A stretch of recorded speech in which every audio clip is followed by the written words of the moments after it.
नमस्कार साथियों, आप सभी का स्वागत है हमारे YouTube channel DN Jha official में। साथियों, बीपीएससी टीआरई, शिक्षक भर्ती, सक्षमता परीक्षा एवं अन्य सभी प्रतियोगी परीक्षाओं के लिए महत्वपूर्ण जो बेस का काम करता है वो एनसीईआरटी और एससीईआरटी की पुस्तक और एनसीईआरटी और एससीईआरटी के पुस्तकों की लगातार विवेचना आपके बीच रख रहा हूँ। आप हमारे चैनल पर जाकर प्लेलिस्ट में सभी वीडियो को देख सकते हैं। इसी क्रम में मैं एससीईआरटी वर्ग 7 के इतिहास की पुस्तक अतीत से वर्तमान के अब तक के सभी 10 अध्याय की विवेचना अपने प्लेलिस्ट में डाल चुका हूं, आप वहां जाकर देख सकते हैं। आज मैं अपने इस क्लास में, अगर आपके पास समय नहीं है तो सभी जो अध्याय है उनके जो वस्तुनिष्ठ प्रश्न है उसका संकलन बस कुछ ही मिनटों में आपके बीच प्रस्तुत कर दूंगा। सभी अध्याय के वस्तुनिष्ठ प्रश्नों का संकलन आज के इस वीडियो लेक्चर में आपके बीच रख रहा हूं। आप निश्चित रूप से अंत तक देखें, निश्चित रूप से आपको लाभ होगा। तो आइए साथियों, देखते हैं आज के जो पहले अध्याय की जो वस्तुनिष्ठ प्रश्न है उसको देखते हैं। तो पहला है, रिक्त स्थानों को भरना है। 16वीं सदी के प्रारंभ में बाबर ने हिंदुस्तान शब्द का प्रयोग किया, ये याद रखेंगे। सल्तनत काल में भी हिंदुस्तान शब्द का प्रयोग हुआ, लेकिन 16वीं शताब्दी में बाबर ने हिंदुस्तान शब्द का प्रयोग किया। यहाँ है कि खाली जगह है, एक विशेष प्रकार का फारसी इतिहास है। तो साथियों, ये जैन अवेस्ता जो है एक विशेष प्रकार का फारसी इतिहास है, जैन अवेस्ता, वहाँ भर लेंगे। अरब लोगों द्वारा भारत में एक नए धर्म का आगमन हुआ, स्वाभाविक है। अरब लोग आए तो इस्लाम धर्म का आगमन भारत में अरब के आगमन से ही हुआ था। मोहम्मद बिन कासिम पहली बार जो सिंध पर उन्होंने अपना अभियान चलाया था। भारत में कागज का प्रयोग 13वीं शताब्दी के आसपास हुआ, निश्चित रूप से इसे भी याद रखेंगे। अब राजतरंगिणी एक पुस्तक है जो कश्मीर का इतिहास बताती है। तो राजतरंगिणी कश्मीर का इतिहास बताती है और उसके लेखक है कल्हण, आप सभी जानते होंगे। भक्ति संत, तो साथियों उसको आप इससे मैच कर लेंगे। दरिया साहब बिहार से संबंधित थे और एक भक्ति संत थे। तबकात ए नासरी, तबकात ए नासरी एक पुस्तक था जिनके लेखक मिनहाज उस सिराज थे।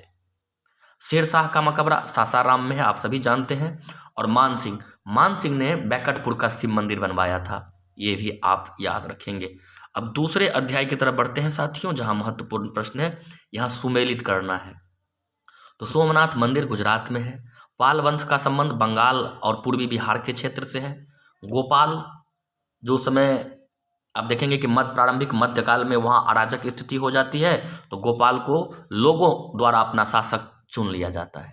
तो गोपाल लोगों द्वारा चयनित शासक थे जो आगे चलकर पाल वंश के संस्थापक माने जाते हैं और उसके उत्तराधिकारी लोग पाल वंश को आगे बढ़ाते हैं। कन्नौज त्रिपक्षीय संघर्ष का अखाड़ा था, अर्थात वही स्थान था। इसी पर अधिकार करने के लिए पाल, प्रतिहार और राष्ट्रकूट 3 राजवंश आपस में लड़ते थे और वह स्थान था कन्नौज। तो कन्नौज का संबंध त्रिपक्षीय संघर्ष से हो गया। मध्य भारत, तो मध्य भारत में जो उस समय वंश थे, गुर्जर प्रतिहार वंश, जो त्रिपक्षीय संघर्ष में शामिल थे। दक्षिण में राष्ट्रकूट थे और पूर्वी भारत में पाल थे। इसकी चर्चा आपने अगर जानना चाहते हैं डिटेल में तो निश्चित रूप से हमारे वीडियो के प्लेलिस्ट में जाइए, वहाँ पर एक एक बिंदु की विस्तृत व्याख्या की गई है, आपको बहुत अच्छा लगेगा।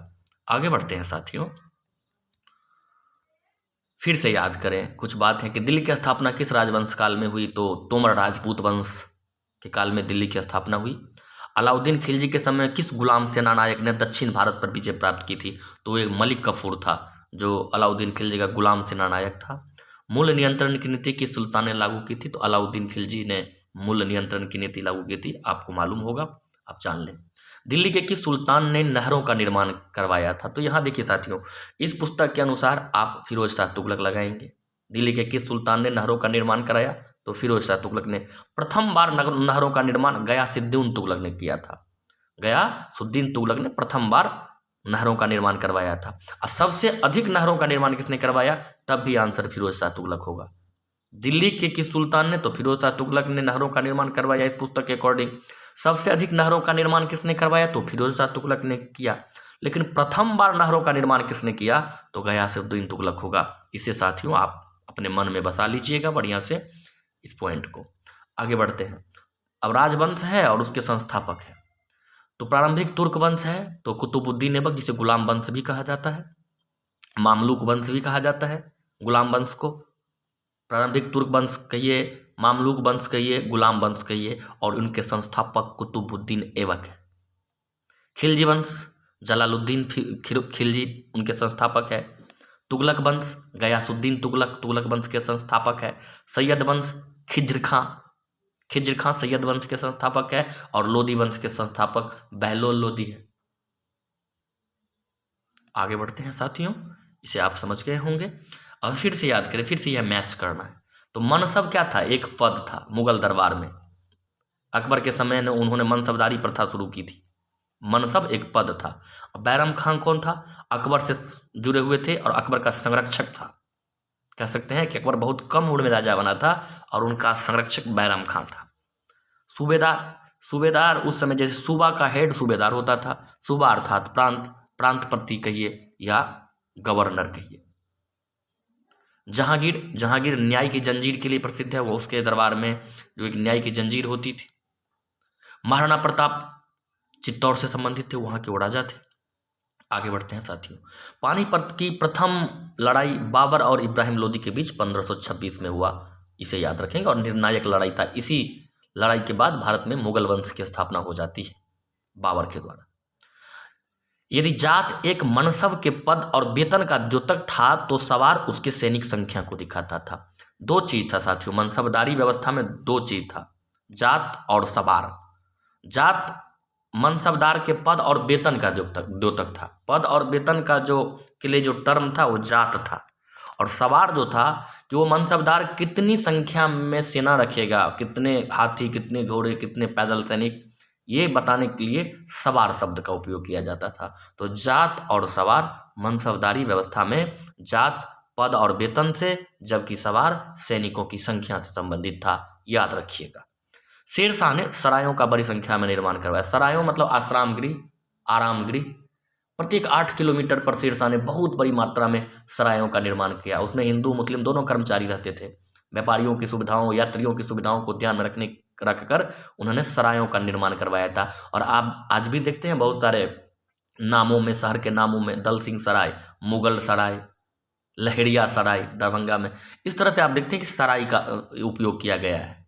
तो वो शेरशाह सूरी से संबंधित था। उन्हीं के समय में सरायों का बड़ी संख्या में निर्माण किया गया था।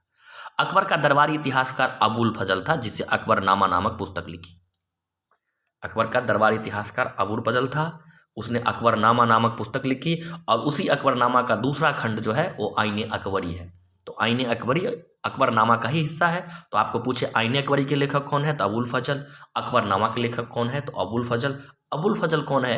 अबुल फजल अकबर का दरबारी इतिहासकार है। आगे बढ़ते हैं साथियों। अकबर मुगल साम्राज्य का वास्तविक संस्थापक, क्योंकि बाबर 1526 में के बाद लगातार पानीपत का युद्ध, खानवा का युद्ध, चंदेरी का युद्ध, घाघरा का युद्ध, यानी लगातार पानीपत के बाद घाघरा, चंदेरी, खानवा, लगातार युद्ध चलता है। लगातार 4 वर्ष तक युद्ध चलता है। और 1530 में फिर मृत्यु भी हो जाती है बाबर की। उसके बाद हुमायूं का दौर आता है। और हुमायूं को बिहार के उस समय के एक अफगान शासक, बहुत महत्वपूर्ण, जो बहुत प्रतिभाशाली व्यक्ति होते हैं, शेरशाह सूरी, उनसे लगातार हुमायूं का संघर्ष होता है। और हुमायूं को लगातार आप देखे होंगे कि कन्नौज के और बिलग्राम के लगातार चौसा का युद्ध और कन्नौज का युद्ध, लगातार 2 युद्ध में उन्हें पराजित करते हैं। हुमायूं को भारत छोड़कर भागना पड़ता है। तो हुमायूं के काल में भी मुगल साम्राज्य अस्थायी नहीं हो पाता है। लेकिन जब अकबर शासन में आते हैं 1556 में, तो अपने संरक्षक बैरम खां के सहायता से लगातार 1556 से लेकर 1576 तक अलग अलग राज्यों का अभियान चलाते हैं। और उसके माध्यम से, अकबर के द्वारा चलाए गए लगातार अभियान से, मुगल साम्राज्य बिल्कुल स्थिर हो जाता है। इसलिए अकबर को मुगल साम्राज्य का वास्तविक संस्थापक माना जाता है। समझ गए होंगे साथियों। आगे बढ़ते हैं। मध्यकाल में मंदिर निर्माण की कितनी शैलियां मौजूद थी, तो आप देखे होंगे, पढ़े होंगे, हमने डिटेल में पढ़ाया। 2 शैलियां थी, एक द्राविड़ शैली और एक नागर शैली। द्राविड़ शैली का संबंध दक्षिण भारत से था और नागर शैली मध्य भारत और उत्तर भारत में नागर शैली में मंदिर बनाए जाते थे। बिहार में नागर शैली में बने मंदिरों का सबसे अच्छा उदाहरण कौन सा है? महाबोधि मंदिर। महाबोधि मंदिर आप पढ़ेंगे कि सम्राट अशोक के समय बनाया गया था और महाबोधि मंदिर बिहार में नागर शैली के सबसे अच्छे मंदिरों के उदाहरण माने जाते हैं। मुसलमानों द्वारा बिहार में बनाई गई सबसे महत्वपूर्ण इमारत कौन है? मनेर स्थित मकबरा। सबसे महत्वपूर्ण इमारत मनेर स्थित मकबरा है, मुसलमानों द्वारा बनाई गई सबसे महत्वपूर्ण इमारत। और मुसलमान द्वारा बिहार में बनाई गई प्रथम जो धार्मिक स्थल अगर पूछे तो बेगू हज्जाम का मस्जिद, ये भी याद रखेगा साथियों। मुगल कालीन स्थापत्य कला अपने चरम पर कब पहुंचा? शाहजहां के काल में। शाहजहां को महलों का राजकुमार कहा जाता है। आप जानते हैं कि दिल्ली का लाल किला, आगरा का ताजमहल, जामा मस्जिद इत्यादि बहुत सारे महलों का उन्होंने निर्माण करवाया। इसलिए शाहजहां को महलों का राजकुमार कहा जाता है और मुगल स्थापत्य कला उनके समय में चरमोत्कर्ष पर पहुंचा था। शाहजहां ने लाल किला का निर्माण किस वर्ष करवाया? बहुत महत्वपूर्ण प्रश्न है साथियों। 1638 ईस्वी में। आपने देखा, हमने बताया था डिटेल में कि दिल्ली के वहीं पर एक शहर की स्थापना उसने की, शाहजहानाबाद। और शाहजहानाबाद में ही वहीं पर उन्होंने एक जो लाल पत्थर से एक निर्माण करवाया और लाल किला का निर्माण उन्होंने ही 1638 में करवाया शाहजहानाबाद में। आगे बढ़ते हैं साथियों। उत्तर भारत में मंदिर निर्माण की द्राविड़ शैली प्रचलित थी, गलत, नागर शैली थी। कोणार्क का सूर्य मंदिर बंगाल में स्थित है, ये भी गलत है, उड़ीसा में स्थित है। और इसे गंग वंश के राजा नरसिंह देव ने बनवाया था 1250 में, यानी 13वीं शताब्दी के मध्य में। मुगलकालीन वास्तुकला अकबर के शासनकाल में अपने चरम विकास पर पहुंचा, नहीं, अभी चर्चा की, शाहजहां के काल में चरमोत्कर्ष पर पहुंचा। शेरशाह का मकबरा सल्तनत काल और मुगल काल के वास्तुकला के बीच मध्यस्थ की भूमिका निभाता है, हाँ सत्य है। शेरशाह में की मकबरा में उनमें मुगल स्थापत्य शैली का भी थोड़ा बहुत प्रभाव है। और सल्तनत, चूंकि शेरशाह का संबंध सल्तनत काल से भी है, तो ये दोनों के बीच आप कह सकते हैं कि मध्यस्थ की भूमिका निभाता है। बिहार में मुस्लिम उपासना स्थल निर्माण का प्रथम उदाहरण बेगू हजाम मस्जिद है, अभी मैंने चर्चा की, सत्य कथन है साथियों। आगे बढ़ते हैं। मंदिर, अब आपने देखा होगा कि नगरों का विभाजन किस प्रकार के नगर थे उस समय। तो मंदिर नगर तिरुपति मंदिर नगर है, बालाजी की मंदिर है वहाँ पर। तीर्थ स्थल तो पुष्कर एक तीर्थ स्थल जगह है। प्रशासनिक नगर उस समय दिल्ली सल्तनत काल में प्रशासन का केंद्र था। बंदरगाह नगर गोवा, जो समुद्र के किनारे हैं होंगे वही तो बंदरगाह नगर होंगे। और वाणिज्यिक नगर पटना, खैर उस समय की बात है, पटना अभी एक प्रशासनिक नगर भी है, बिहार का प्रशासन वहीं से चलता है। आगे बढ़ते हैं साथियों। सिंध विजय किसने की? तो आपको मालूम होगा मोहम्मद बिन कासिम जो अरब के थे और उन्होंने 712 में सिंध विजय की थी। महमूद गजनी के साथ कौन सा विद्वान भारत आया था? अलवरूनी महमूद गजनी के साथ भारत आया था। भारत में कुर्ता पैजामा का प्रचलन मुसलमानों के द्वारा शुरू किया गया था, यानी मुसलमानों के आगमन के बाद ही शुरू हुआ था। अलवार और नैनार कहाँ के भक्ति संत थे? हमने बता दिया था डिटेल में। दक्षिण भारत में अलवार जो विष्णु को मानते थे और नैनार शिव के उपासक थे। अलवार संतों की संख्या शायद 12, नैनार संतों की संख्या 63। सारी बातें बताई गई थी, आप निश्चित रूप से इस वीडियो को प्लेलिस्ट में जाकर एक बार देख लीजिएगा। मोइनुद्दीन चिश्ती की दरगाह कहाँ है? अजमेर में है, आप सभी जानते हैं। आगे बढ़ते हैं साथियों। सुमेलित करना है। निजामुद्दीन औलिया का संबंध दिल्ली से है, वहाँ उनकी दरगाह है। शंकर देव भक्ति काल के संत थे, उनका संबंध आसाम से है। नानक देव सिख धर्म से संबंधित थे, उनका संबंध पंजाब से है। एकनाथ निश्चित रूप से इस प्रकार का जो नाम है, अभी भी एकनाथ शिंदे आप देखे होंगे, महाराष्ट्र के मुख्यमंत्री है, एकनाथ का संबंध महाराष्ट्र से है। मीराबाई निश्चित रूप से राजघराने की थी और उनके जो गुरु थे उस समय संत रविदास, तो मीराबाई का संबंध राजस्थान से है। संत दरिया साहब का संबंध बिहार से है, चर्चा हमने कर लिया साथियों। आगे बढ़ते हैं। उर्दू की उत्पत्ति किस शताब्दी में हुई? 11वीं शताब्दी में उर्दू की शुरुआत हुई। उर्दू का शाब्दिक अर्थ शिविर होता है, उर्दू का शाब्दिक अर्थ या खेमा। ईरानी सिंधु को क्या कहते थे? हिंदू। सिंधु को ईरानी लोग हिंदू कहते थे। अकबर के नवरत्न में इनमें से कौन थे? तानसेन थे। तुलसीदास ने किस ग्रंथ की रचना की? रामचरितमानस की रचना इन्होंने की। मुगलों के उत्तराधिकारी किस राज्य में कौन राज्य आता है? तो निश्चित रूप से मुगलों के बाद जो शक्तिशाली भारत में राजनीतिक रूप से जो थे वो मराठा थे। दुर्भाग्य रहा कि फिर अंग्रेजों का ये आगमन भारत में हुआ और उन्होंने वहाँ पर अपना रूल स्थापित किया। मराठे आपस में लड़े, मराठों की कुछ नीतियाँ उन्हें कमज़ोर कर दी, नहीं तो मुगलों के उत्तराधिकारी के रूप में मराठों को ही माना जाता था, क्योंकि तत्कालीन राजनीतिक परिस्थिति में मराठे काफ़ी मजबूत थे। बंगाल में स्वायत्त राज्य की स्थापना किसने की? मुर्शीद कुली खान ने। बुरहानुल मुल्क ने अवध की स्थापना की। आप इसकी चर्चा कर लिए हैं, हम लोग देख सकते हैं। सिखों के एक अति शक्तिशाली राजनीतिक और सैनिक शक्ति के रूप में किसने परिवर्तित किया? सिखों को शक्तिशाली राजनीतिक शक्ति गुरु गोविंद सिंह के समय में वो राजनीतिक शक्ति के रूप में परिवर्तित हुआ। शिवाजी ने किस वर्ष स्वतंत्र राज्य की स्थापना की? 1674 ईस्वी में।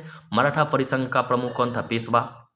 हमने डिटेल में बताया है कि शिवाजी की मृत्यु के बाद 1680 में शिवाजी की मृत्यु हो जाती है और उसके बाद क्या होता है कि फिर से मुगल सत्ता उन क्षेत्र